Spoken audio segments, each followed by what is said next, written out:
Ok, Marcos, nós estamos aqui com a doutora Maria José Ligeiro, que irá falar sobre as doenças respiratórias. Doutora Maria José, esse período do ano é um período onde tem tanta doença respiratória. O que acontece, o que podemos evitar, como podemos evitar tanta doença respiratória? Pode ser o clima, o que pode estar acontecendo? Bom dia. Então, nesse período do ano, que é o inverno, né, a gente tem primeiro uma mudança brusca de temperatura, né, a gente sai do verão, cai no outono, e aí o outono já é um pouco mais frio e o inverno um pouco mais. Então, já é muito comum que as doenças respiratórias crônicas, asma brônquica, DPOC, que é bronquite crônica, enfisema pulmonar, elas já têm uma exacerbação maior, né? Justamente por conta do período mais frio, né? Então, esses pacientes já ficam mais propícios a ter essas exacerbações. Aliado a isso, você tem um período mais de infecção, principalmente as infecções virais, né? A tendência do frio é a gente se acomodar um pouco mais, ficar um pouco mais perto, e as doenças virais elas já se multiplicam mais, replicam mais nessa época, então isso acontece com mais frequência. Então, somado a isso, né, as infecções virais que vêm com mais frequência, a propensão já a doenças inflamatórias crônicas exacerbarem, você ainda tem os fatores de complicação, que são as infecções bacterianas, né? As amidalites bacterianas, a pneumonia bacteriana, sinusite. Então, isso acaba agravando muito mais as doenças respiratórias, tanto de via aérea superior quanto de via aérea inferior, né?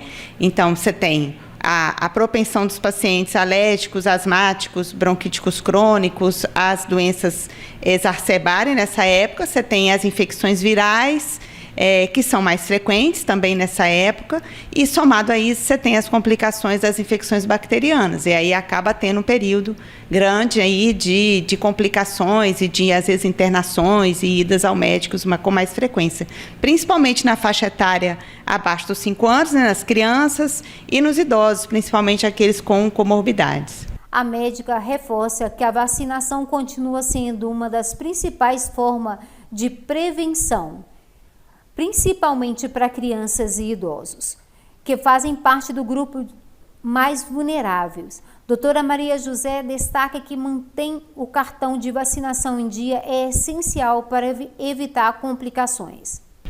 A gente tem algumas formas de prevenção, que é a vacina, né? A vacinação, na verdade, ela já deveria ter começado a partir do mês de abril, né? Porque ela demora mais ou menos 30 dias para fazer efeito. E ela vacina contra os principais tipos de vírus, influenza, que são os mais graves ou os mais virulentos, né? Baseado na epidemia do ano anterior, né? Nas infecções do ano anterior. Então, são vacinas que são renovadas, porque o vírus sofre muita mutação, e aí ele vai ser vacinado. A prevenção, ele não vai evitar completamente de ter uma infecção viral, mas em caso do vírus influenza, né, que é um pouco mais virulento, e principalmente nessas faixas etárias, né, e um oposto ao outro, né, acaba tendo, às vezes, uma infecção mais amena, porque já tem uma resposta imunológica contra aquele vírus devido à vacina, né, que é feita previamente. Então, a vacinação é uma forma de prevenção. Algumas crianças têm indicação, às vezes, de vacinas para outros tipos de vírus, né? Não são todas, mas vírus sincicial respiratório, que ocorre em uma situação mais grave, que é a bronquiolite obliterante.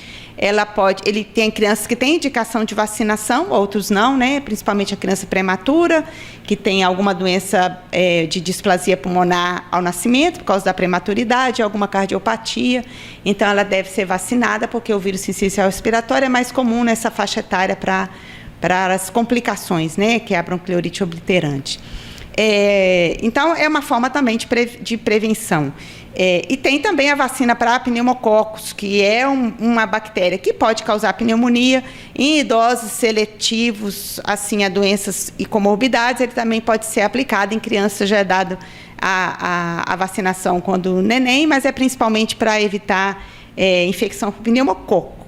Não quer dizer que ele não vai ter infecção, tem outras infecções bacterianas que ele pode ter, então ela não vai prevenir 100%, vai também amenizar as infecções mais graves daquele pneumococo que é mais resistente.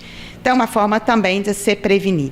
Além da vacinação, a doutora Maria José orienta que medidas simples do dia a dia ajudam a reduzir os riscos, evitando aglomeração, manter ambiente bem ventilados, higienização das mãos com frequências, são práticas que fazem toda a diferença na prevenção das doenças respiratórias. Agora, os cuidados gerais, né? Quando a pessoa está com infecção viral, a infecção viral é altamente contagiante. Então, o contágio se dá por contato direto, né?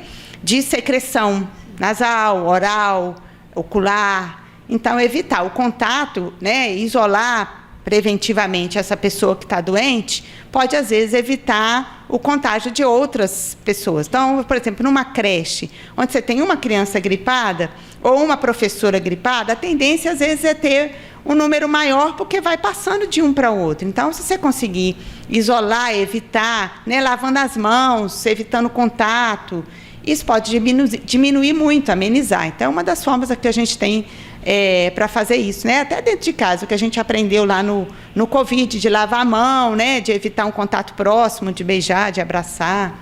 Isso pode ser um fator diferencial.